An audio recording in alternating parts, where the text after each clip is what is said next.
जय श्री राधे कृष्णा। आप सभी को श्री कृष्ण जन्माष्टमी की हार्दिक शुभकामनाएं। आज के दिन श्री कृष्ण जन्माष्टमी का व्रत रखना चाहिए। साथ ही श्री कृष्ण जन्माष्टमी व्रत कथा का श्रवण करना चाहिए। इससे व्रत का पुण्य फल प्राप्त होता है। तो आइए सुनते हैं। भाद्रपद कृष्ण अष्टमी को श्री कृष्ण जन्माष्टमी कहते हैं क्योंकि ये दिन भगवान श्री कृष्ण का जन्म दिवस माना जाता है। इसी तिथि की घनघोर अंधेरी आधी रात को रोहिणी नक्षत्र में मथुरा के कारागार में वसुदेव की पत्नी देवकी के गर्भ से भगवान श्री कृष्ण ने जन्म लिया था। ये तिथि उसी शुभ घड़ी की याद दिलाती है और सारे देश में बड़ी धूमधाम से मनाई जाती है। जन्माष्टमी के दिन भगवान श्री कृष्ण की जन्म संबंधी कथा भी सुनते सुनाते हैं, जो इस प्रकार है। श्री कृष्ण जन्माष्टमी व्रत कथा। प्राचीन समय की बात है। दुष्ट कंस ने एक ज्योतिषी से पूछा, हे ब्राह्मणों में श्रेष्ठ ज्योतिर्व मेरी मृत्यु किस प्रकार और किसके द्वारा होगी। ज्योतिषी बोले, हे दानवों में श्रेष्ठ कंस वासुदेव की धर्मपत्नी देवकी जो वाक्पटु है और आपकी बहन भी है, उसी के गर्भ से उत्पन्न उसका 8वां पुत्र जो कि शत्रुओं को भी पराजित कर इस संसार में कृष्ण के नाम से विख्यात होगा, वही एक समय सूर्योदय काल में आपका वध करेगा। ज्योतिषी की बातें सुनकर कंस ने कहा, हे देवज बुद्धिमानों में अग्रण्य, अब आप ये बताएं कि देवकी का 8वां पुत्र किस मास में और किस दिन मेरा वध करेगा। ज्योतिषी बोले, हे महाराज, माघ मास के शुक्ल पक्ष की तिथि को 16 कलाओं से पूर्ण श्री कृष्ण से आपका युद्ध होगा। उसी युद्ध में वे आपका वध करेंगे, इसलिए हे महाराज आप अपनी रक्षा यत्न पूर्वक करें। इसके बाद कंस ने अपनी बहन को बंदी गृह में डाल दिया और अपने एक द्वारपाल से कहा, मेरी इस प्राणों से प्रिय बहन की पूर्ण सुरक्षा करना। द्वारपाल ने कहा, ऐसा ही होगा महाराज, आप चिंता ना करें। कंस के जाने के पश्चात उसकी छोटी बहन दुखित होते हुए जल लेने के बहाने घड़ा लेकर तालाब पर गई। उस तालाब के किनारे एक घनघोर वृक्ष के नीचे बैठकर देवकी रोने लगी। उसी समय एक सुंदर स्त्री जिसका नाम यशोदा था, उसने आकर देवकी से प्रिय वाणी में कहा, हे बहन, इस प्रकार तुम क्यों विलाप कर रही हो? अपने रोने का कारण मुझसे बताओ। तब दुखित देवकी ने यशोदा से कहा, हे बहन, नीच कर्मों में आसक्त दुराचारी मेरा ज्येष्ठ भ्राता कंस है। उस दुष्ट भ्राता ने मेरे कई पुत्रों का वध कर दिया। इस समय मेरे गर्भ में 8वां पुत्र है, वह इसका भी वध कर डालेगा। इस बात में किसी प्रकार का संशय या संदेह नहीं है, क्योंकि मेरे ज्येष्ठ भ्राता को ये भय है कि मेरे अष्टम पुत्र से उसकी मृत्यु अवश्य होगी। देवकी की बातें सुनकर यशोदा ने कहा, हे बहन, विलाप मत करो, मैं भी गर्भवती हूँ। यदि मुझे कन्या हुई तो तुम अपने पुत्र के बदले उस कन्या को ले जाना। इस प्रकार तुम्हारा पुत्र कंस के हाथों मारा नहीं जाएगा। तदंतर कंस ने अपने द्वारपाल से पूछा, देवकी कहाँ है? इस समय वह दिखाई नहीं दे रही है। तब द्वारपाल ने कंस से नम्र वाणी में कहा, हे महाराज, आपकी बहन जल लेने तालाब पर गई हुई है। ये सुनते ही कंस क्रोधित हो उठा और उसने द्वारपाल को उसी स्थान पर जाने को कहा। द्वारपाल की दृष्टि तालाब के पास देवकी पर पड़ी। तब उसने कहा कि आप किस कारण से यहाँ आई हैं? उसकी बातें सुनकर देवकी ने कहा कि मेरे गृह में जल नहीं था, जिसे लेने मैं जलाशय पर आई हूँ। इसके पश्चात देवकी अपने गृह की ओर चली गई।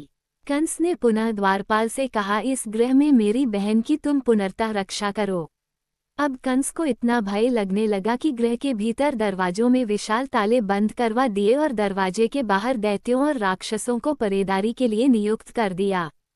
कंस हर प्रकार से अपने प्राणों को बचाने के प्रयास कर रहा था। एक समय सिंह राशि के सूर्य में आकाश मंडल में जलाधारी मेघों ने अपना प्रभुत्व स्थापित किया। भादो मास की कृष्ण पक्ष की अष्टमी तिथि को घनघोर अर्धरात्रि थी। उस समय चंद्रमा भी वृष राशि में था। रोहिणी नक्षत्र बुधवार के दिन सौभाग्य योग से संयुक्त चंद्रमा के आधी रात में उदय होने पर आधी रात के उत्तर एक घड़ी जब हो जाए तो श्रुति स्मृति पुराणोक्त फल निसंदेह प्राप्त हो जाता है। ऐसे विजय नामक शुभ मुहूर्त में श्री कृष्ण का जन्म हुआ और श्री कृष्ण के प्रभाव से ही उसी क्षण बंदी गृह के दरवाजे स्वयं खुल गए। द्वार पर पहरा देने वाले पहरेदार राक्षस सभी मूर्छित हो गए। देवकी ने उसी क्षण अपने पति वासुदेव से कहा, हे स्वामी, आप निद्रा का त्याग करें और मेरे इस अष्टम पुत्र को गोकुल में ले जाएं। वहाँ इस पुत्र को नंदगोप की धर्म पत्नी यशोदा को दे दें। उस समय यमुना जी पूर्ण रूप से बाढ़ग्रस्त थी, किंतु जब वासुदेव जी बालक कृष्ण को सूख में लेकर यमुना जी को पार करने के लिए उतरे, उसी क्षण बालक के चरणों का स्पर्श होते ही यमुना जी अपने पूर्व स्थिर रूप में आ गई। किसी प्रकार वासुदेव जी गोकुल पहुँचे और नंद के गृह में प्रवेश कर उन्होंने अपना पुत्र तत्काल उन्हें दे दिया और उसके बदले में उनकी कन्या ले ली। वे तत्क्षण वहां से वापस आकर कंस के बंदी गृह में पहुंच गए। प्रातःकाल जब सभी राक्षस पहरेदार निद्रा से जागे तो कंस ने द्वारपाल से पूछा, अब देवकी के गर्भ से क्या हुआ? इस बात का पता लगाकर मुझे बताओ। द्वारपालों ने महाराज की आज्ञा को मानते हुए कारागार में जाकर देखा तो वहां देवकी की गोद में एक कन्या थी, जिसे देखकर द्वारपालों ने कंस को सूचित किया, किंतु कंस को तो उस कन्या से भय होने लगा। अतः वह स्वयं कारागार में गया और उसने देवकी की गोद से कन्या को झपट लिया और उसे एक पत्थर की चट्टान पर पटक दिया। किंतु वो कन्या विष्णु की माया से आकाश की ओर चली गई और अंतरिक्ष में जाकर विद्युत के रूप में परिणत हो गई। उसने कंस से कहा, हे दुष्ट, तुझे मारने वाला गोकुल में नंद के गृह में उत्पन्न हो चुका है और उसी से तेरी मृत्यु सुनिश्चित है। मेरा नाम तो वैष्णवी है। मैं संसार के कर्ता भगवान विष्णु की माया से उत्पन्न हुई हूँ। इतना कहकर वह स्वर्ग की ओर चली गई। उस आकाशवाणी को सुनकर कंस क्रोधित हो उठा। उसने नंद जी के गृह में पुतना राक्षसी को कृष्ण का वध करने के लिए भेजा, किंतु जब वह राक्षसी कृष्ण को स्तनपान कराने लगी तो कृष्ण ने उसके स्तन से उसके प्राणों को खींच लिया और वह राक्षसी कृष्ण कृष्ण कहते हुए मृत्यु को प्राप्त हुई। जब पुतना की मृत्यु का समाचार प्राप्त हुआ तो उसने कृष्ण का वध करने के लिए क्रमशः केसी नामक दैत्य को अश्व के रूप में, उसके पश्चात अरिष्ट नामक दैत्य को बैल के रूप में भेजा, किंतु ये दोनों भी कृष्ण के हाथों मृत्यु को प्राप्त हुए। इसके पश्चात कंस ने कालाख्य नामक दैत्य को कौवे के रूप में भेजा, किंतु वह भी कृष्ण के हाथों मारा गया। अपने बलवान राक्षसों की मृत्यु के आघात से कंस अत्यधिक भयभीत हो गया। उसने द्वारपालों को आज्ञा दी कि नंद को तत्काल मेरे समक्ष उपस्थित करो। द्वारपाल नंद को लेकर जब उपस्थित हुए तब कंस ने नंद जी से कहा, यदि तुम्हें अपने प्राणों को बचाना है तो पारिजात के पुष्प ले आओ, यदि तुम नहीं ला पाए तो तुम्हारा वध निश्चित है। कंस की बातों को सुनकर नंद ने कहा, ऐसा ही होगा महाराज, और अपने गृह की ओर चले गए। घर आकर उन्होंने संपूर्ण वृतांत अपनी पत्नी यशोदा को सुनाया, जिसे श्री कृष्ण भी सुन रहे थे। एक दिन श्री कृष्ण अपने मित्रों के साथ यमुना नदी के किनारे गेंद खेल रहे थे और अचानक उन्होंने गेंद को यमुना में फेंक दिया। यमुना में गेंद फेंकने का मुख्य उद्देश्य यही था कि वे किसी प्रकार पारिजात पुष्पों को ले आए। अतः वे कदम के वृक्ष पर चढ़कर यमुना में कूद पड़े। कृष्ण के यमुना में कूदने का समाचार श्रीधर नामक गोपाल ने यशोदा को सुनाया। ये सुनकर यशोदा भागती हुई यमुना नदी के किनारे आ पहुंची और उसने यमुना नदी से प्रार्थना करते हुए कहा, हे यमुना, यदि मैं बालक को देखूंगी तो भाद्रपद मास की रोहिणी युक्त अष्टमी का व्रत अवश्य करूंगी। इसके बाद पाताल में श्री कृष्ण से नागराज की पत्नी ने कहा, तुम यहाँ क्या कर रहे हो?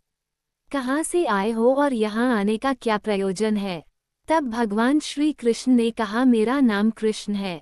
तब नागपत्नी बोली, हे कृष्ण, क्या तूने द्वित क्रीड़ा की है जिसमें अपना समस्त धन हार गए हो? यदि यह बात सही है तो कंकड़, मुकुट और मणियों का हार लेकर अपने गृह में चले जाओ, क्योंकि इस समय मेरे स्वामी सहायन कर रहे हैं। यदि वे उठ गए तो वे तुम्हारा भक्षण कर जाएंगे। नागपत्नी की बातें सुनकर कृष्ण ने कहा, हे कांते, मैं किस प्रयोजन से यहाँ आया हूँ वह वृतांत मैं तुम्हें बताता हूँ।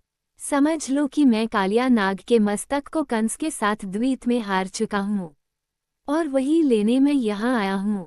बालक कृष्ण की इस बात को सुनकर नागपत्नी अत्यंत क्रोधित हो उठी और अपने सोए हुए पति को उठाते हुए उसने कहा, हे स्वामी, आपके घर यह शत्रु आया है, अतः आप इसका हनन कीजिए। अपनी स्वामिनी की बातों को सुनकर कालिया नाग निद्रा अवस्था से जाग पड़ा और बालक कृष्ण से युद्ध करने लगा। इस युद्ध में कृष्ण को मूर्छा आ गई। उसी मूर्छा को दूर करने के लिए उन्होंने गरुड़ का स्मरण किया। स्मरण होते ही गरुड़ वहां आ गए। श्री कृष्ण अब गरुड़ पर चढ़कर कालिया नाग से युद्ध करने लगे और उन्होंने कालिया नाग को युद्ध में पराजित कर दिया। अब कालिया नाग ने भली भांति जान लिया था कि मैं जिनसे युद्ध कर रहा हूँ वे भगवान विष्णु के अवतार श्री कृष्ण ही हैं। अतः उन्होंने कृष्ण के चरणों में साष्टांग प्रणाम किया और पारिजात से उत्पन्न बहुत से पुष्पों को मुकुट में रखकर कृष्ण को भेंट किया। जब कृष्ण चलने को हुए तब कालिया नाग की पत्नी ने कहा, हे स्वामी, मैं कृष्ण को नहीं जान पाए। हे जनार्दन, मंत्र रहित, क्रिया रहित, भक्ति भाव रहित मेरी रक्षा कीजिए। हे प्रभु, मेरे स्वामी मुझे वापस दे दे। तब श्री कृष्ण ने कहा, हे सर्पिणी, दैत्यों में जो सबसे बलवान है उस कंस के सामने मैं तेरे पति को ले जाकर छोड़ दूंगा, अन्यथा तुम अपने गृह को चली जाओ। अब श्री कृष्ण कालिया नाग के फन पर नृत्य करते हुए यमुना के ऊपर आ गए। तदंतर कालिया नाग की फूंफकार से तीनों लोक कंपायमान हो गए। अब श्री कृष्ण कंस की मथुरा नगरी की ओर चले गए। वहां कमल पुष्पों को देखकर यमुना के मध्य जलाशय में वो कालिया सर्प भी चला गया। इधर कंस भी विस्मित हो गया तथा कृष्ण प्रसन्नचित होकर गोकुल लौट गए। उनके गोकुल आने पर उनकी माता यशोदा ने विभिन्न प्रकार के उत्सव किए। इसके बाद कंस का महाबलशाली भाई चाणूर के साथ श्री कृष्ण के मल्ल युद्ध की घोषणा हुई। कृष्ण एवं चाणूर का मल्ल युद्ध अत्यंत आश्चर्यजनक था। चाणूर की अपेक्षा कृष्ण बाल रूप में थे। भेरी, शंख और मृदंग के शब्दों के साथ कंस और केसी इस युद्ध को मथुरा की जनसभा के मध्य में देख रहे थे। श्री कृष्ण ने अपने पैरों को चाणूर के गले में फंसाकर उसका वध कर दिया। चूर की मृत्यु के पश्चात उनका मल्ल युद्ध केसी के साथ हुआ। अंत में केसी भी युद्ध में कृष्ण के द्वारा मारा गया। केसी की मृत्यु उपरांत मल्ल युद्ध देख रहे सभी प्राणी श्री कृष्ण की जय जयकार करने लगे। बालक कृष्ण द्वारा चाणूर और केसी का वध होना कंस के लिए अत्यंत हृदय विदारक था। अतः उसने सैनिकों को बुलाकर उन्हें आज्ञा दी, तुम सभी अस्त्र शस्त्रों से सुसज्जित होकर कृष्ण से युद्ध करो। तब उसी क्षण श्री कृष्ण ने गरुड़, बलराम तथा सुदर्शन चक्र का ध्यान किया, जिसके परिणाम स्वरूप बलदेव जी सुदर्शन चक्र लेकर गरुड़ पर आरूढ़ होकर आ गए। उन्हें आता देख बालक कृष्ण ने सुदर्शन चक्र को उनसे लेकर स्वयं गरुड़ की पीठ पर बैठकर न जाने कितने राक्षसों और दैत्यों का वध कर दिया, कितनों के शरीर अंग भंग कर दिए। इस युद्ध में श्री कृष्ण और बलदेव ने असंख्य दैत्यों का वध किया।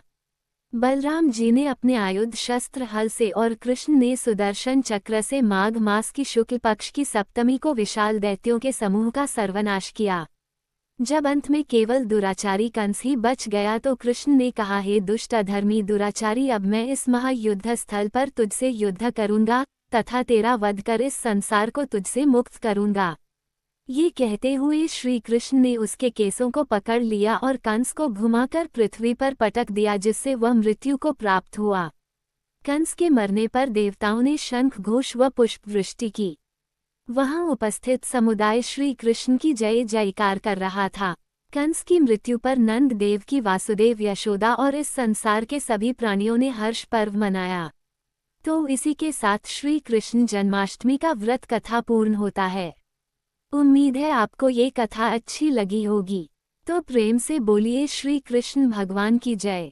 दोस्तों, ये थी आज की कथा। आपको कथा अच्छी लगी हो तो वीडियो को लाइक करें, चैनल को सब्सक्राइब करें, कमेंट में जय श्री राधे कृष्णा लिखना ना भूले। राधे राधे दोस्तों।